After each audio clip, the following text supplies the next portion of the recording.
Mana perintahmu jadi Kristen? Mana Ustaz? Jadi Kristen. Loh, ya. Kalau yakin, saya mau tanya boleh? Teman-teman, kita tanya apa ya sama abangnya ya. Baik. Sesuai judul. Nanti. Saya nggak nanyain itu. Saya mau bertanya yang lain boleh? Boleh, mau nanya apa Ustaz? Oke. Anda Gimana Ustaz? Ulang. Anda masih percaya dengan perjanjian lama? Di mana Tuhan semesta alam di terjemahan lama itu mengatakan Tuhan akan jadi manusia?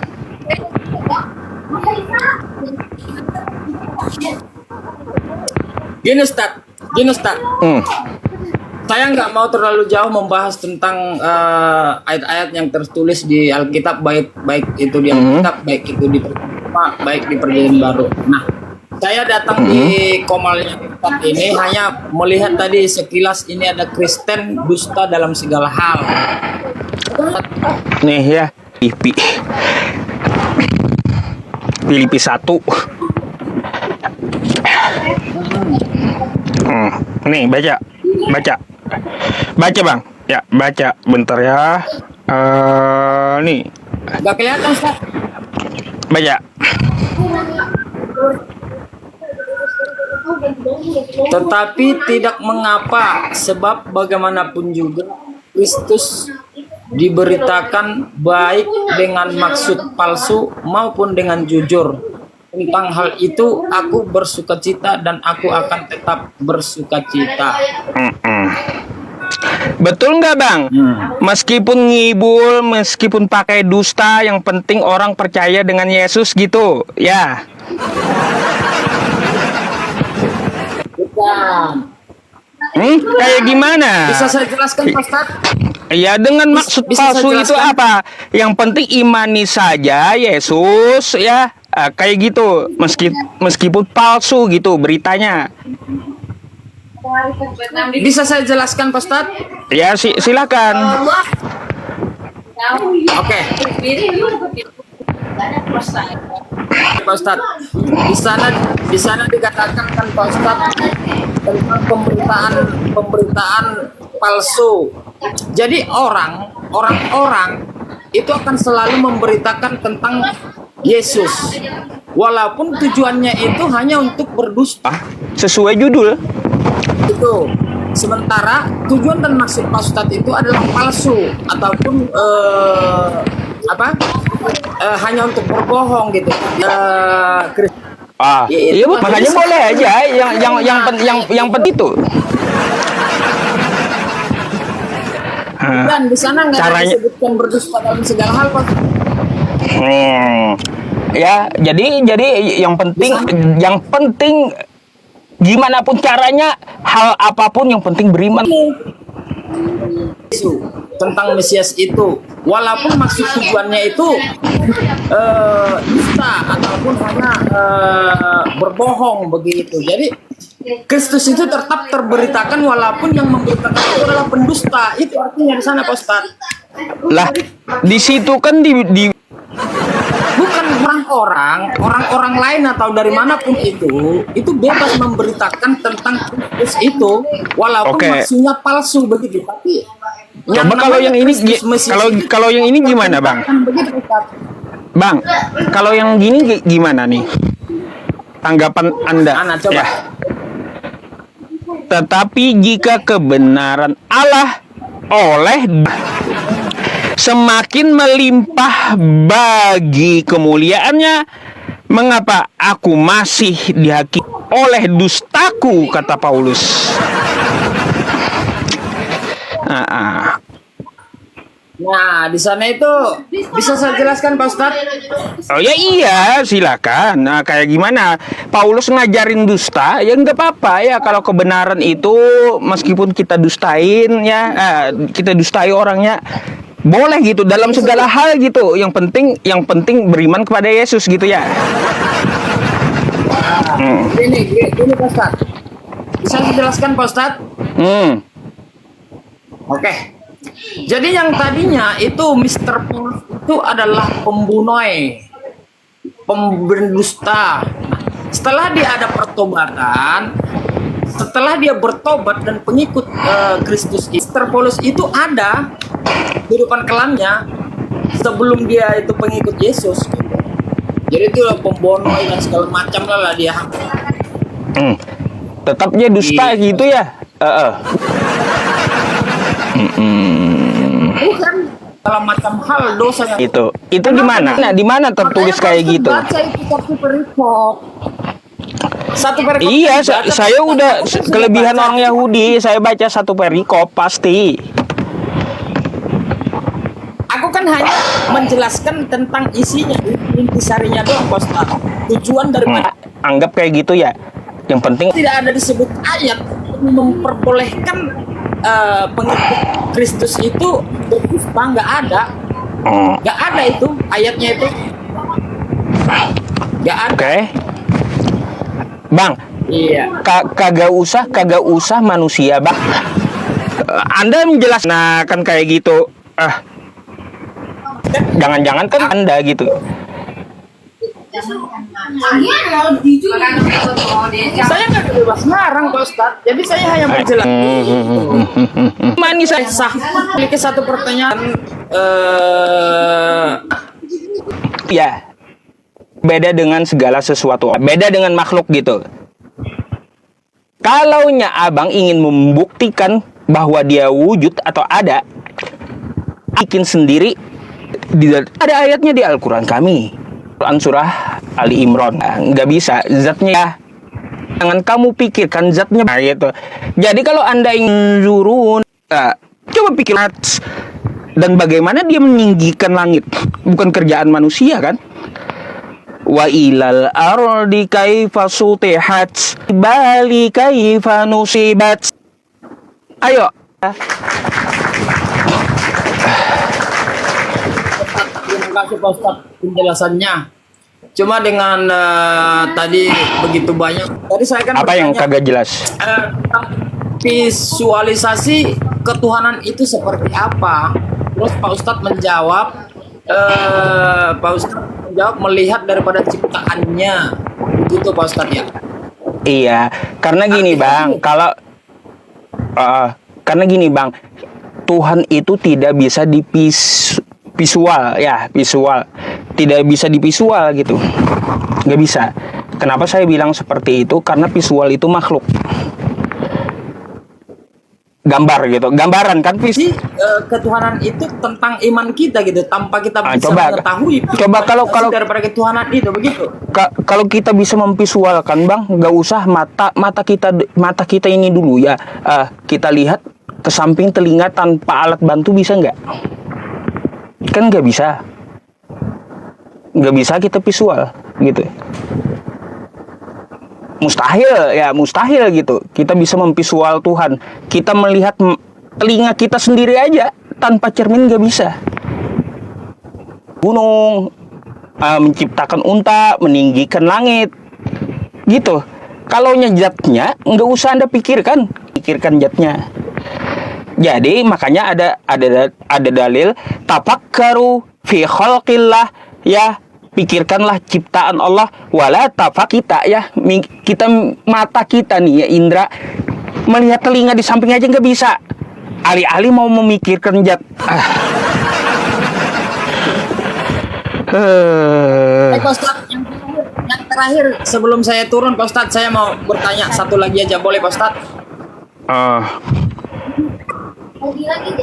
Oke, baik Pak Ustadz. Dari segala perkataan yang pernah saya lihat ya, dari semua artinya diskusi yang saya lihat itu selisihnya hanya dengan kata Tuhan doang sih Pak Ustadz. Bagaimana sih kita ini bisa menjelaskan agar diskusi itu bisa berjalan dengan baik gitu? Karena sering sekali tuh berdebat itu sampai berdebat kusir itu hanya berdebat hanya gara-gara kata Tuhan gitu Pak Ustadz. Sementara di kitab manapun di sana tidak ada dikatakan Tuhan. Kalau di Quran ya mungkin sering saya dengar juga ada kata Rob ya, Kalau di Injil juga ada katanya Elohim, kan begitu ya? Adonai, Elohim gitu. Jadi gimana nih Pak Ustadz? Bisa Pak Ustadz jelaskan Pak Ustadz? Kalaunya ini ya, kalaunya masalahnya apa ya? Masalahnya tentang masalah penyebutan nama berbeda-beda di Al-Qur'an kami, Bang, ya. Memang Allah Subhanahu wa taala menyatakan bahwa Dia mengutus para rasulnya itu dengan lisannya masing-masing. Artinya bahasanya masing-masing gitu. Jadi kalau bukan agama sih, kaidah kosakata mungkin gitu. Padahal Tuhan itu adalah wa ilahukum ilahu wahid. Padahal Tuhan kalian adalah Tuhan yang esa, kan kayak gitu. Esa. Bukan berarti sama kita Tuhan, ya. Allah adalah zat yang tidak dapat dijangkau dengan pikiran kita gitu. Oke?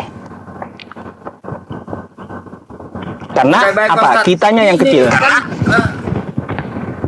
Sering sekali begini Pak Ustadz. Tuhanmu disebut Tuhan itu kalau kita terjemah kembali kepada aslinya, di sana ada kata Tuhan, adanya. Kalau saya mau buka banyak. Kalau itu saya Gitu, pelajari, jadi- kalau itu. Ini Pak Ustadz, aku belakangan ini sering juga menonton kepada Pak Ustadz ya.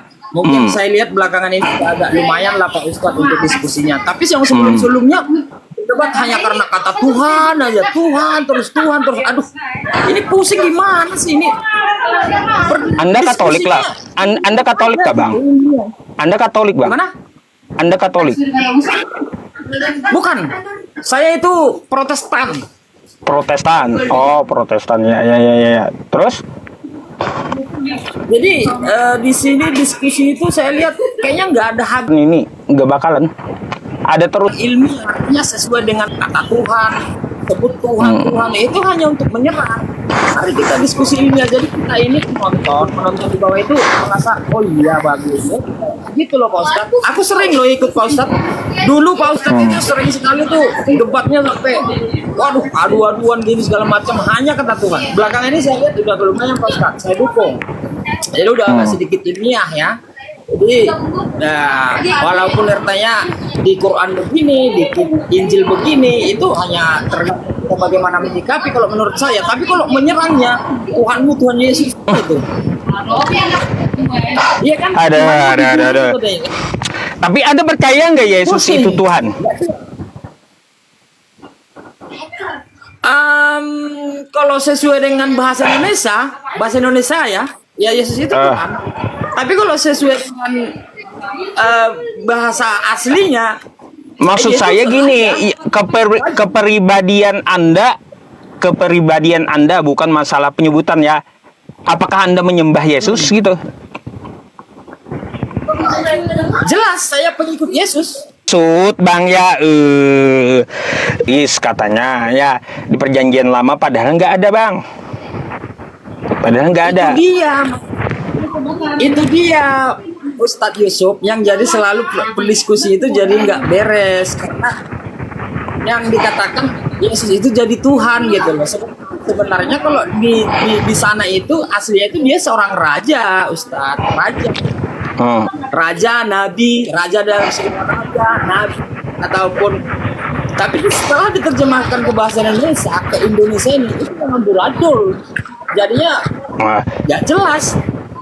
Nah, nggak jelas, iya memang nggak Ustaz, jelas. Kalau kami nih ya, seperti kami ya HKBP nih, kami HKBP ya Protestan HKBP. Jadi Bible kami itu langsung diterjemahkan dari bahasa aslinya. Jadi makanya kami nggak bingung untuk menyikapin hal-hal diskusi seperti itu. Tapi kalau udah diterjemahkan ke bahasa Inggris dari bahasa Inggris baru ke bahasa Indonesia itu amburadul, pasti amburadul. Tapi kalau kami, Bible kami bahasa Batak ya, itu langsung dari kitab aslinya diterjemahkan ke Bible kami. Makanya kami nggak begitu pusing untuk menerjemahkan hal-hal di sana itu. Tapi lembaga Alkitab Indonesia yang dipakai seluruh Indonesia tetap dipakai juga gitu HKBP itu. Ya itu dia masalahnya. Itu kan Dipakai nggak LAI itu? Hah? Dipakai Mana, nggak terjemahan LAI? LAI itu dipakai nggak terjemahannya? Dipakai juga Pak Ustadz, dipakai. Cuma artinya setelah kita baca itu, karena sudah kita tahu masalahnya itu di tata bahasanya, kita nggak pusing-pusing lagi untuk ini. Misalkan masa Tuhanmu dibono katanya, sebut bodoh amat lah ya. Saya tahu kok maksud itunya, Tuhan itu di sana siapa, saya tahu. Begitu kami berpikirnya gitu Pak Ustadz. Ya. Selipnya itu di terjemahan ke bahasa Indonesia aja selipnya Pak Ustadz. Contoh nih, contoh ya, kita sedikit agak ke Al-Quran Pak Ustadz ya, maaf ya. Kata Apa rob tuh? gitu loh, kata rob. Rob kalau di bahasa Indonesia kan Tuhan. Ya, Terus? jadi kami boleh juga, sebenarnya rob kami itu Yesus, boleh juga begitu kira-kira Pak Ustadz. Kalau beda kaidah. Rob itu tidak bisa digunakan manusia. Masalahnya kata rob itu disematkan ke manusia tidak bisa. Kecuali rob itu disematkan oleh Tuhan semesta alam, baru sebuah kekhususan namanya. Jadi gitu Bang. Kata rob itu gini. Kalaunya Anda mau membahasakannya ya, kata rob itu nggak tepat ke Yesus, tapi Sayyid yang tepat. Gini Pak Ustadz, Sayyid yang lihat tepat. juga diskusi ya. Ada juga yang bisa disematkan kata rob itu ke manusia Pak Ustadz. Ada ayatnya saya lihat ya. Nanti kami rob kami juga bisa Yesus gitu Pak Ustadz. Rob itu di Al-Quran kami ada sekali buat manusia, tapi Tuhan yang menyatakannya, dan itu pun ada spesifikasinya. Maksudnya itu ada kalimat yang tersusun, ada domirnya juga. Ada kaidah-kaidahnya gitu. Jadi nggak bisa rob itu disematkan ke Nabi Muhammad atau disematkan kepada pemimpin, nggak bisa, hanya untuk Allah gitu rob itu. Nah kalau ke Yesus itu lebih ini apa maksudnya, itu lebih tepat kosakata yang dipakai adalah Sayyid jadinya. Betul. Jadi kalau diterjemahkan ke dalam bahasa Inggris itu artinya kan Lord. Gitu Pak Ustadz. Lord, iya Sayyid Lord, betul. Iya. Jadi makanya kalau saya lihat diskusi hanya membahas kata Tuhan, saya pusing langsung, saya tinggal itu. Gak jelas sudah tuh, karena pemahamannya udah dangkal itu. Berarti belajarnya masih. Ya iya, kalau kita kan sudah mengkaji sampai ke situ masalahnya. Makanya Bang ya, makanya saya bilang kan, kalau nggak punya ilmu dalam perdebatan itu lebih baik mundur aja gitu, belajar dulu gitu, kan gitu. Kan namanya diskusi, kita perlu data. Betul Pak Ustadz. Oke Pak Ustadz, aku turun dulu. Terima kasih Pak Ustadz. Sama-sama. Dukung Pak Ustadz, asalkan diskusinya ilmiah, jangan hanya membahas kata Tuhan Pak Ustadz. Oke? Izin Pak Ustadz. Nggak berkutat di situ, saya nggak.